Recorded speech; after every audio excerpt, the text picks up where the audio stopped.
هو انت كمان بتغلط الغلطه دي؟ في دومز اكاديمي بنشوف وبنحلل وبندرس ايه الاسباب اللي بتخلي الناس تقف او تعطل عن المذاكره، علشان كده كان لازم نتكلم عن اكتر 3 غلطات الناس بتقع فيه. رقم 1 هو انك تبدا بحماس قوي وبعد اسبوعين 3 تلاقي الحماس قل. الحماس في البدايه فعلا مهم، بس الاهم هو الاستمراريه، لأن المذاكرة رحلة طويلة محتاجة إيقاع ثابت مش مجرد حماس لحظي. تاني حاجة هو إنك بتأجل حل الأسئلة لآخر الكورس، ودي من أكبر الغلطات اللي الناس ممكن تقع فيها. الأسئلة مش بس اختبار، دي أداة لتثبيت المعلومة وربط اللي احنا ذاكرناه وفهمناه في المحاضرة ولكن في شكل أسئلة.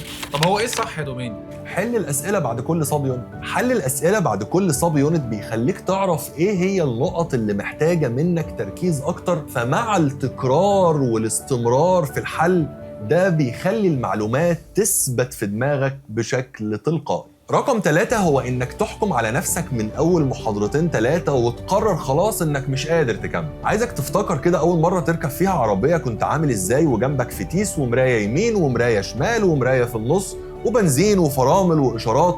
طب بعد أسبوع و2 و3 وشهر و2 بقينا بناكل وبنشرب وبننام وإحنا سايقين. الCMA بتتبني زي الهرم، لازم نبني الأساس صح علشان كل حاجة بعد كده تكون أسهل. فالصح هو إنك تستمر حتى لو بخطوات صغيرة، الصح إنك تصبر وتدي لنفسك فرصة تتعلم وتفهم. الCMA رحلة محتاجة صبر ومحتاجة تخطيط، واحنا هنا في دومز اكاديمي علشان نكون معاك في الرحلة دي خطوة بخطوة.